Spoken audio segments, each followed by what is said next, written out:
जय हिंद बच्चों, आप सभी का अपने YouTube चैनल नमो भारत गट में हार्दिक स्वागत और अभिनंदन है। बच्चों, आज की क्लास है द्विघात समीकरण से प्रश्नावली 4.1 के सवाल। तो इसके पिछले वाले क्लास में हम प्रश्नावली 4.1 के क्वेश्चन नंबर 1 का हम सलूशन बता दिए थे, उसका हल करवा दिए थे।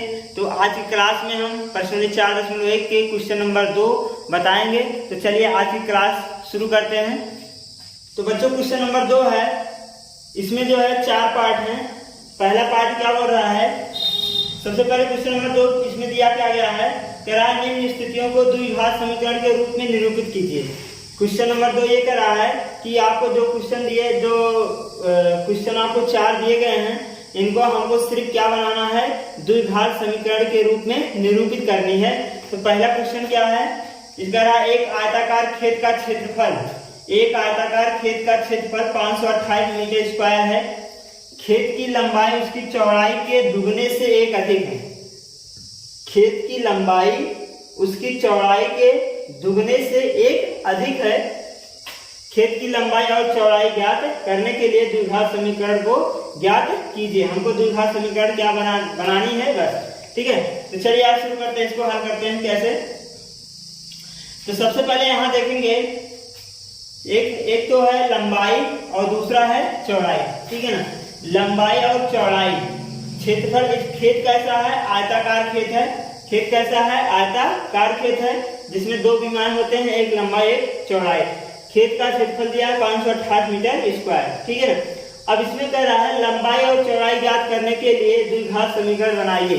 तो द्विघात समीकरण में केवल एक चर होते हैं, या तो आप x लीजिए या फिर y लीजिए या कोई और चर लीजिए। केवल एक चर होते हैं द्विघात समीकरण में, 2 चर नहीं होंगे। ठीक है, तो एक ही चर मानेंगे। आप इसके पहले वाले वीडियो में हम 2 चर मानकर द्विघात समीकरण बनाए थे, तो चाहे आप उसका प्रयोग करिए, चाहे यहाँ पर एक चर का प्रयोग कर सकते हैं। तो चलिए हम एक चर का प्रयोग करते हैं। तो सबसे पहले यहाँ पढ़ेंगे कंडीशन। कथन क्या कह रहा है कि खेत की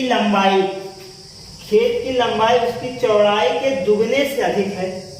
कह रहा है जो खेत की लंबाई है, बात को समझे, कह रहा है जो खेत की लंबाई है, चौड़ाई के दुगने से 1 अधिक है। किसके? चौड़ाई के। ये है चौड़ाई। ठीक है ना, ये लंबाई जो लंबाई है चौड़ाई के दुगने से, तो चौड़ाई हो गया, चौड़ाई के दुगने से 1 अधिक है। ये कह रहा है कि लंबाई उसकी चौड़ाई के दुगने से 1 अधिक है। लंबाई चौड़ाई के दुगने से हमने 2 गुना कर दिया, 1 अधिक कर दिया, 1 जोड़ दिया तो 1 अधिक हो गया। तो लंबाई हमारा क्या आया, चौड़ाई गुणे 2 प्लस 1। एक बोल रहा है कि लंबाई जो है चौड़ाई के दुगने से, तो लंबाई क्या हो जाएगा, चौड़ाई का दुगना प्लस 1 हो जाएगा। अगर हम मान लें कि चौड़ाई x है, क्योंकि हमको चौड़ाई तो पता नहीं, चौड़ाई तो कुछ ना कुछ मानना पड़ेगा। तो अगर हमने मान लिया कि चौड़ाई x है, तो हमारा लंबाई कितना हो जाएगा, 2x प्लस 1। यहाँ रखेंगे चौड़ाई के स्थान पे x, तो 2x प्लस 1 हो जाएगा। तो ये हमारा हो गया लंबाई और ये हमारा हो गया चौड़ाई। तो हम क्या मानेंगे, चौड़ाई मानेंगे। ठीक है ना, लंबाई नहीं, क्या मानेंगे, चौड़ाई। तो यहाँ लिखेंगे माना आयताकार खेत का लंबाई, चौड़ाई मानेंगे, चौड़ाई, आयताकार खेत की चौड़ाई बराबर x मीटर। तब x मीटर मान लेते हैं। तब प्रश्न के अनुसार या प्रश्नानुसार आयताकार खेत की लंबाई बराबर कितना हो जाएगा, लंबाई चौड़ाई के दुगने से अधिक है। लंबाई कितना है, x है, तो 2x हो जाएगा, दुगना कर दीजिए, 2x, 1 अधिक है, 1 हो जाएगा, तो इतना मीटर हो जाएगा। क्लियर, ये बात समझ में आ गई होगी। अब कह रहा है कि खेत का जो क्षेत्रफल है 528 मीटर स्क्वायर, क्षेत्रफल दिया है। आयताकार खेत का क्षेत्रफल, आयताकार खेत का क्षेत्रफल दिया है, कितना दिया है 528 मीटर स्क्वायर, ये चीज दे रखा है। अब आपको पता होगा आयत का क्षेत्रफल क्या होता है, आयत का क्षेत्रफल बराबर होता है लंबाई गुणे चौड़ाई, यही तो होता है। आयत का क्षेत्रफल कितना दिया 528, यहाँ रखेंगे 528। लंबाई कितना है, लंबाई है 2x + 1, यहाँ रखेंगे गुणे चौड़ाई में क्या माना है x, यहाँ x रखेंगे, तो हो जाएगा 528 बराबर x गुणा इसमें करेंगे तो हो जाएगा 2x स्क्वायर, x गुणा 1 में करेंगे तो हो जाएगा +x, इसको पक्षांतर करके इधर लाएंगे तो माइनस बन जाएगा, तो हो जाएगा 2x स्क्वायर + 1x, और ये उधर गया तो -528 हो गया बराबर, यहाँ क्या बचा 0। तो ये हमारा क्या बन गया, द्विघात समीकरण बन गया। ठीक है, तो इस प्रकार से हमको क्या बनानी थी, सिर्फ द्विघात समीकरण बनानी थी, तो ये हमारा क्या हो गया, द्विघात समीकरण बन गया। ठीक है, तो चलिए अगला विधि देख लेते हैं कि अगर हम दोनों को चर मान ले, दोनों अलग अलग चर मान ले, यहाँ लंबाई और चौड़ाई ज्ञात करनी है, दोनों को हम मान लेते हैं। दूसरा विधि बताते हैं, सेकंड विधि, ये फर्स्ट विधि है, फर्स्ट विधि। ठीक है, ये फर्स्ट विधि था। अगर इसको हम क्या करें, लंबाई और चौड़ाई दोनों को अलग अलग माने, तो माना यहाँ लिख देते हैं, माना लंबाई x मीटर तथा चौड़ाई y मीटर है। ये हमने मान लिया कि आयत का जो लंबाई है x मीटर है और जो चौड़ाई वो क्या है y मीटर है। तो इस कंडीशन से हम कैसे द्विघात समीकरण बनाएंगे, तो इसको भी देख लेते हैं। तो यहाँ पर क्षेत्रफल क्या हो जाएगा, क्षेत्रफल बराबर कितना हो जाएगा, लंबाई गुणे चौड़ाई, तो लंबाई x है और चौड़ाई क्या है y, तो क्षेत्रफल हमारा क्या हो जाएगा x y हो जाएगा। और जो भी क्षेत्रफल हमको दिया, कितना दिया 528 दिया, तो यहाँ हम रखते 528 बराबर क्या हो जाएगा x y हो जाएगा। ये हमारा समीकरण नंबर 1 हो गया। ठीक है, अब यहाँ से देखते हैं प्रश्न के अनुसार, प्रश्न क्या है, लंबाई उसकी चौड़ाई के दुगने से एक अधिक है। जो लंबाई x है, जो लंबाई है, लंबाई चौड़ाई के दुगने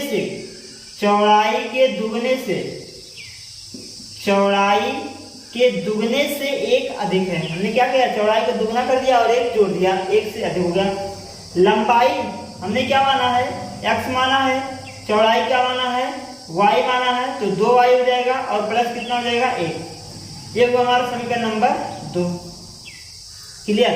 अब एक काम करते हैं, यहाँ से हम y का मान निकाल लेते हैं। ठीक है, और समीकरण 1 में ले जाकर रख देते हैं। ठीक है, तो यहाँ x का मान समीकरण 1 में रखने पर ऐसे लिख देते हैं, समीकरण 1 में x का मान रखने पर, 1 में रखिए 528 था, इसको लिख लीजिए, x के स्थान पे क्या रखेंगे 2y + 1, और यहाँ क्या है y है तो y लिख देंगे। ये जो x की वैल्यू थी हमने उठाकर यहाँ ले जाकर रख दिया है। ठीक, तो यहाँ इतना हो जाएगा, तो 528 बराबर x गुणा इसमें करेंगे, y गुणा इसमें करेंगे 2y स्क्वायर हो जाएगा, इसका गुणा इसमें करेंगे तो y हो जाएगा। इन सबको इसको 528 को उधर ले जाएंगे तो माइनस बन जाएगा, तो आ जाएगा 2y स्क्वायर + y - 528 बराबर 0। तो इस प्रकार से ये हमारा क्या बन गया, द्विघात समीकरण ये भी बन गया। तो आप चाहे दोनों को अलग अलग चर मान के इस प्रकार से हल कर सकते हैं, चाहे तो आप एक चर मान के इस प्रकार से हल कर सकते हैं, दोनों का आंसर सेम आएगा। ठीक है, तो ये क्वेश्चन नंबर दूसरे का पहला पार्ट था। चलो अब देखते हैं क्वेश्चन नंबर दूसरे का दूसरा। क्वेश्चन नंबर 2 का दूसरा पार्ट है, कह रहा है 2 क्रमागत धनात्मक पूर्णांकों का गुणनफल, 2 क्रमागत धनात्मक पूर्णांकों का गुणनफल 306 है तथा हमें पूर्णांकों को ज्ञात करना है कि हमारा दोनों पूर्णांक क्या क्या है, पूर्ण संख्या पूर्णांक। ठीक है, वो ज्ञात करने के लिए हमको क्या बनाना है, द्विघात समीकरण बनाना है।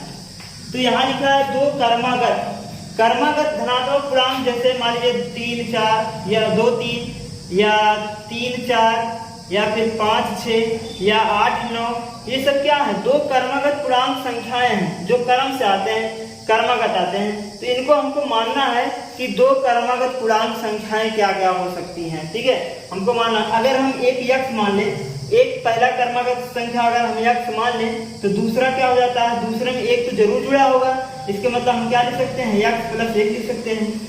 क्यों?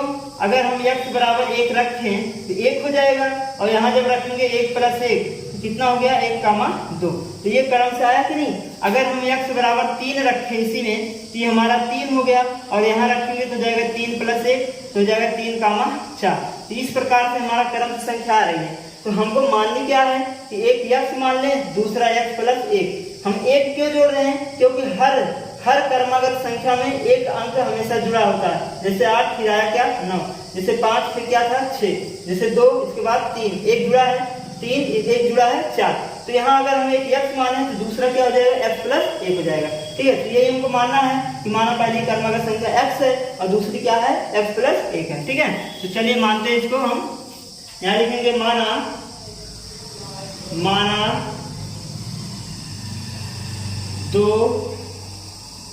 कर्मगत धनात्मक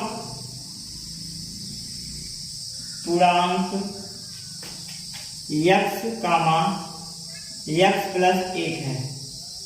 ये हमने मान लिया कि दो कर्मगत धनात्मक पूर्णांक क्या है? x है और x प्लस 1 है। अब कह रहा है प्रश्न के अनुसार, प्रश्न के अनुसार ये कह रहा है कि पूर्णांकों का गुणनफल 336 है। कह रहा है कि इनका गुणनफल कितना है? 306 है। कितना है? 306। तो इनका गुणनफल मतलब दोनों कर्मगत का गुणनफल कर दीजिए। x गुणा, गुणनफल मतलब गुणा करना है, x प्लस 1। तो हमने दोनों को क्या कर दिया? गुणा कर दिया। अब किसके बराबर है? 306।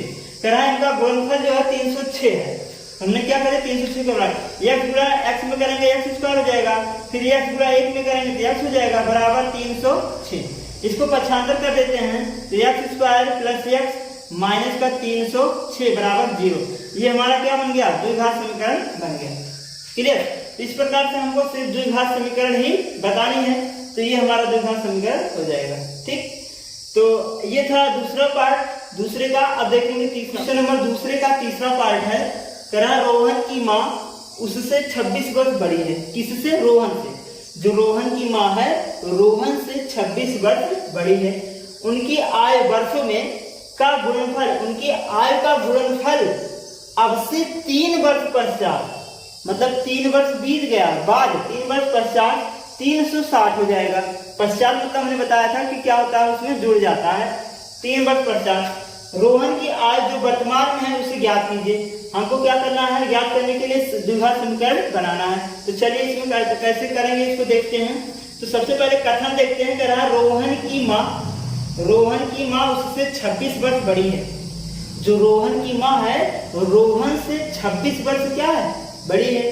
तो अगर हमको रोहन का आयु पता होता तो रोहन की माँ की जो आयु है उसमें हम 26 वर्ष जोड़ देते हैं तो हो जाता क्या? रोहन की माँ की आयु। ठीक है ना?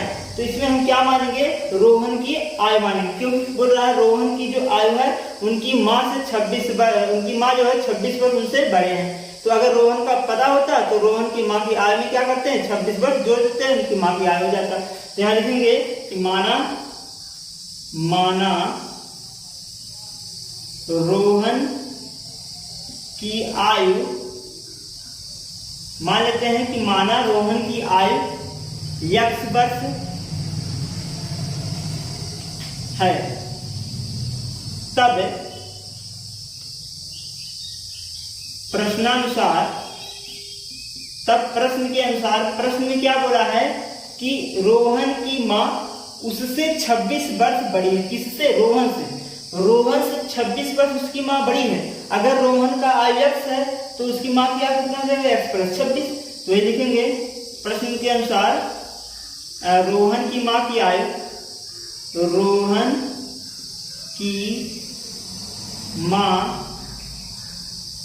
की माँ की आयु आयु कितना हो जाएगा x प्लस 26 वर्ष होगा। ठीक, तो उनके रोहन की माँ की आयु कितना हो जाएगा x प्लस 26 वर्ष। अब क्या कह रहा है, अगला कंडीशन क्या कह रहा है कि उनकी आयु का गुणनफल अब से 3 वर्ष पश्चात, अब से 3 वर्ष पश्चात, तो 3 वर्ष पश्चात बोला, अगला कंडीशन कर रहा है 3 वर्ष पश्चात, 3 वर्ष पश्चात दोनों की आयु, दोनों की आयु। अब बताओ दोनों की आयु का गुणनफल कितना हो जाता है, 360 हो जाता है, 360 है, कितना है 360 हो जाता है, 360 वर्ष हो जाता है। कह रहा है 3 वर्ष पश्चात दोनों की आयु, 3 वर्ष पश्चात इनमें 3 जोड़ दीजिए, तो ये है कौन, रोहन है, ये है रोहन और ये है इनकी माँ। ठीक है, तो रोहन की आयु कितना है x और रोहन की माँ की आयु कितना है x प्लस 26 है। अब कह रहा है 3 वर्ष पश्चात, तो 3 वर्ष इसमें जोड़िए और 3 वर्ष इसमें जोड़िए। फिर कह रहा है इनके आयु का गुणनफल, तो गुणा कर दीजिए, किसके बराबर है, 360 के बराबर है, तो 360 हो गया। क्लियर। अब यहाँ देखिए थोड़ा हल करते हैं, x प्लस 3 ये हो जाएगा, ये जब जुड़ जाएगा 26 और 3, तो x प्लस कितना हो जाएगा, 6 3 9 29 हो जाएगा और बराबर 360। क्लियर। अब देखिए यहाँ पर पहले गुणा पहले कराएंगे तो x स्क्वायर होगा, फिर पहले गुणा दूसरे में कराएंगे तो हो जाएगा 29x, दूसरे गुणा दूसरे पहले कराएंगे तो हो जाएगा 3x, और इसका गुणा जब इसमें कराएंगे तो इसको जब गुणा कर लेंगे तो 3 9 27 और 3 दूनी 6 और 6 2 8, कितना हो जाएगा 87 बराबर 360। अब 360 को 95 में इधर लाएंगे तो x स्क्वायर प्लस इन दोनों को जोड़ लेते हैं, 29 और 3 कितना हो जाएगा 32x और प्लस 87 माइनस 360, ये हो जाएगा बराबर, यहाँ क्या बचा 0 बचा, तो हो जाएगा x स्क्वायर प्लस 32x और ये जुड़ जाएगा, दोनों जुड़ेंगे, घट जाएंगे, 360 में से 87 घटाएंगे तो 10 में से 7 गया, 3 आ गया यहाँ पर, यहाँ हो जाएगा 16 में से 8 घटाएंगे तो ये हो जाएगा 8 और यहाँ कितना बचेगा 2, यहाँ कितना माइनस बराबर 0। ठीक है, तो 17 ये 10 सॉरी यहाँ 7 आएगा, ठीक 273, ये हमारा क्या बन जाएगा, द्विघात समीकरण बन जाएगा। ठीक है, इस प्रकार से हम इसको हल करेंगे। अगर आप इसको दूसरे विधि से देखना चाहते हैं तो सेकंड विधि से देख लीजिए। सेकंड विधि से अगर आपको दूसरा विधि देखना है तो इसको भी इससे भी लगा सकते हैं। तो अगर हम मान लें रोहन की आयु, मान लेते हैं कि माना रोहन की आयु x वर्ष तथा उनकी माँ की आयु क्या मान लेते हैं y वर्ष है, ये हमने मान लिया। अब यहाँ प्रश्न के अनुसार देखते हैं कि क्या कह रहा है कि रोहन की माँ जो है रोहन से 26 वर्ष क्या है बड़ी है। ठीक है, तो रोहन की माँ 26 वर्ष बड़ी है किससे, रोहन से, तो रोहन की आयु कितना है x है। ठीक है, उनकी माँ की आयु कितना हो जाएगा y प्लस 26। क्लियर, ये हो जाएगा। अब यहाँ पर कह रहा है कि 3 वर्ष पश्चात, दूसरा कंडीशन कह रहा है 3 वर्ष पश्चात, तो ये हो गया रोहन और ये हो गया इनकी माँ, ये समीकरण नंबर 1 हो गया। रोहन की आयु x, उनकी माँ की आयु क्या है y है। ठीक है, कह रहा है कि 26 वर्ष बड़ी है कौन, ये तो कंडीशन हो गया। इसमें कह रहा है इन दोनों का गुणन 3 वर्ष बात कर रहा है तो 3 वर्ष जोड़ लीजिए और इनका गुणनफल किसके बराबर है 360 के बराबर है। ठीक, ये हो जाएगा 360। अब इन दोनों को हम कर देते हैं गुणा, दोनों क्या कर दें गुणा कर दें अगर, तो ये हमारा क्या बन जाएगा xy हो जाएगा, इसका गुणा इसमें करेंगे तो 3x हो जाएगा, 3 गुणा y में करेंगे 3y हो जाएगा और इनका गुणा इसमें करेंगे 3 3 का 9 हो जाएगा बराबर 360। ठीक, तो ये हो जाएगा एक्स वाई और प्लस इन सबको इधर लाइए 3x प्लस 3y और माइनस इसको 9 घटा देंगे तो आ जाएगा 351। कितना हो जाएगा 351 बराबर कितना हो जाएगा 0। ठीक है, अब यहाँ से हम क्या करते हैं x की वैल्यू यहाँ पर ले जाकर रख देते हैं, जहाँ x है यहीं पर उसकी वैल्यू ले आकर रख देते हैं। ठीक है, तो यहाँ x है यहाँ रख देते हैं, लिखेंगे समीकरण 1 से x का मान रखने पर x का मान रखो, यहाँ x है तो जाएगा y प्लस 26 y प्लस 3, यह जाएगा y प्लस 26, यहाँ भी हमने रखा प्लस 3y माइनस 351 बराबर 0। y से गुणा करेंगे y स्क्वायर और यहाँ गुणा करेंगे तो हो जाएगा 26y और यहाँ गुणा करेंगे 3y और 26 तियाँ कितना हो जाएगा 6 3 18 8 हासिल 1, 6 3 18 8 हासिल 1 और 3 दूनी 6 और 1 7 और प्लस 3y माइनस 351 बराबर 0। ठीक, ये हो जाएगा। अब ये हो जाएगा y स्क्वायर 26 और 3 39 29 और 3 कितना हो जाएगा 32, तो हो जाएगा कितना 32y और माइनस इसमें से घटा देते हैं 11 है, 11 में से जब 8 को घटाएंगे तो 8 3 11 3 आएगा और यहाँ कितना बचा 4 बचा, इसमें गया 14 में से 7 गया कितना आएगा 7 आएगा और बचा कितना 2 बराबर 0।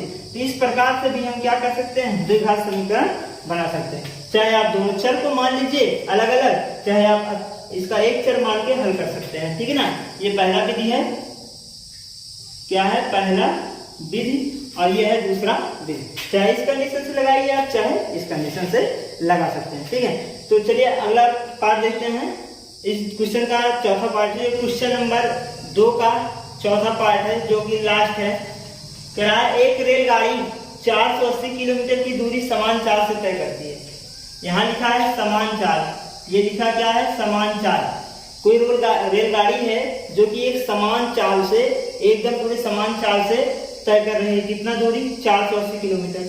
यदि उसकी चाल 8 किलोमीटर, यदि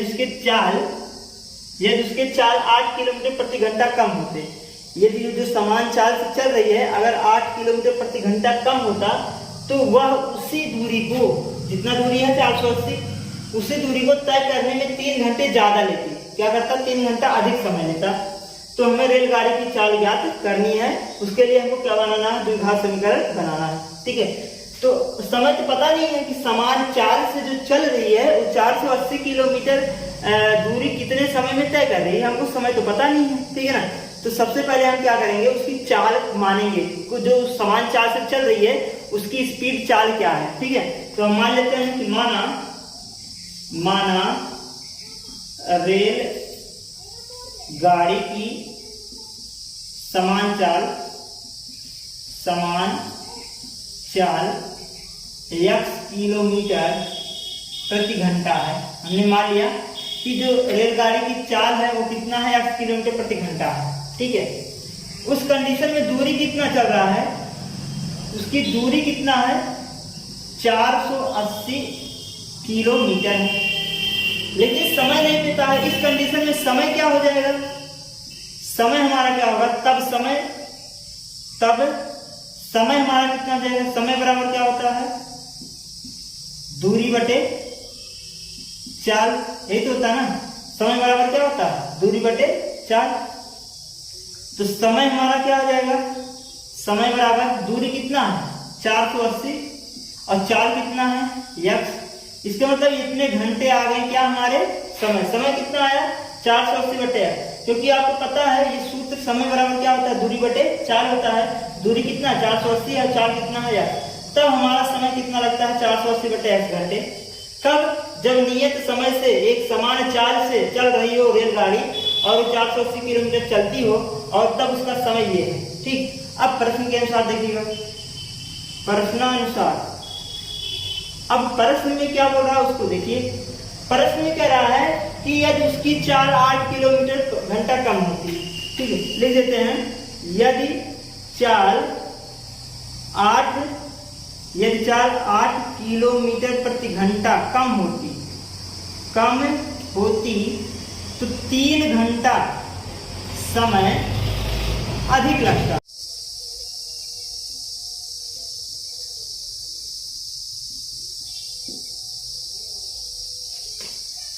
तो इस कंडीशन में अगर देखा जाए तो हमारा जो है समय कितना हो जाएगा, या रेलगाड़ी की चाल तब रेल गाड़ी की चाल तब हमारा जो रेलगाड़ी का चाल कितना होगा, पहले चाल कितना था, नियत यश था, यश किलोमीटर प्रति घंटा था, कह रहा है 8 किलोमीटर प्रति घंटा कम होता, क्या होता 8 किलोमीटर प्रति घंटा कम होता अगर चाल, तो हम यहाँ क्या कर दे, पहले की चाल में से 8 किलोमीटर प्रति घंटा कम कर दे रहे हैं, तो जाएगा x माइनस 8 किलोमीटर प्रति घंटा।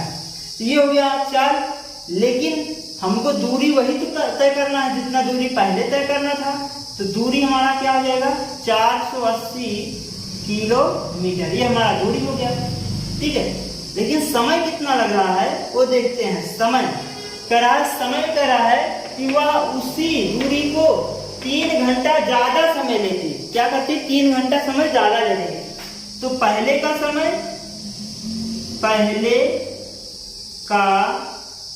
समय और प्लस 3 घंटा अधिक लगा समय, ठीक है। दोनों समय को जोड़ लीजिए तो हमारा कुछ समय आ जाएगा। पहले का समय कितना है, ये हमारा पहले का समय है जब नियत चाल चल रही है, तो हो जाएगा 480/x, और अधिक लग रहा कितना घंटा, 3 घंटा, तो +3 हो जाएगा, ठीक। तो ये हमारा क्या बन गया, समय हो गया। अब हम क्या लगा लेंगे, सूत्र लगा लीजिए, दूरी बराबर चाल गुणे समय से, तो क्या हो जाएगा, दूरी बराबर चाल गुणे समय। दूरी हमारा कितना है, वही 480, तो 480 बराबर चाल हमारा कितना है, चाल ये है x माइनस 8 है, यहाँ लिखेंगे x माइनस 8, और गुणे समय हमारा कितना है 480x, 480/x, और प्लस कितना 3, ये हमारा हो गया समय। इन्हीं को हल कर लिए, द्विघात समीकरण बन जाएगा। तो ये हो जाएगा 480 बराबर, इसका गुणा इसमें करेंगे तो 480 गुणे x, और बटे में क्या है x, फिर इसी का गुणा दूसरे में कर लीजिए, प्लस लगाएंगे तो हो जाएगा 3x। अब इसका उठाइए दूसरे का दूसरे में करेंगे तो माइनस हो जाएगा, माइनस प्लस गुणा माइनस होता है, तो 480 गुणे 8 और बटे में x, इसका गुणा इसमें कर लेते हैं, 8 × 24 हो जाएगा, माइनस कितना हो जाएगा 24, ठीक। थोड़ा सा सॉल्व कर लेते हैं, x कैंसिल हो जाएगा, तो 480 बराबर 480 प्लस, ठीक, 3x माइनस इसका गुणा करेंगे 0 हो जाएगा, और 3 × 24 के 4 हासिल कितना 2, सॉरी 8 × 8 = 64, 8 × 8 = 64 के 4 हासिल 6, और 8 × 4 = 32, 32 × 6 = 38, कितना हो जाएगा 38 40 x, और माइनस कितना 24, ये अचर पद है, ये भी अचर पद है, इन दोनों को इधर भेज देते हैं, तो 480 माइनस 480 और प्लस 24, ये दोनों इस पक्ष में आ गए तो प्लस माइनस बन गया।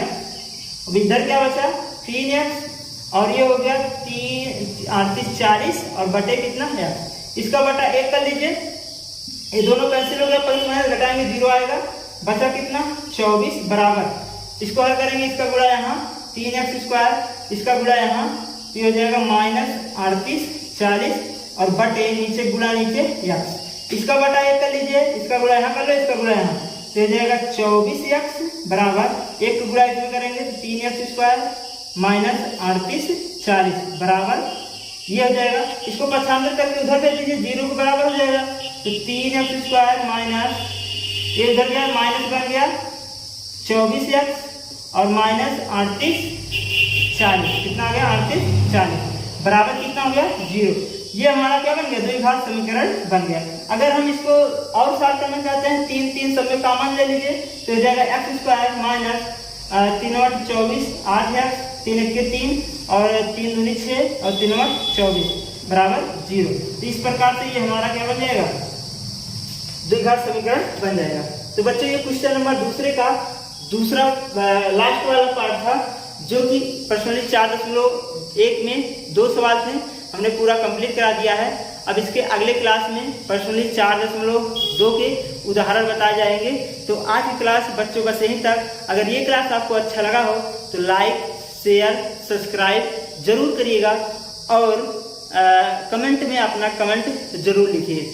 जय हिंद, धन्यवाद।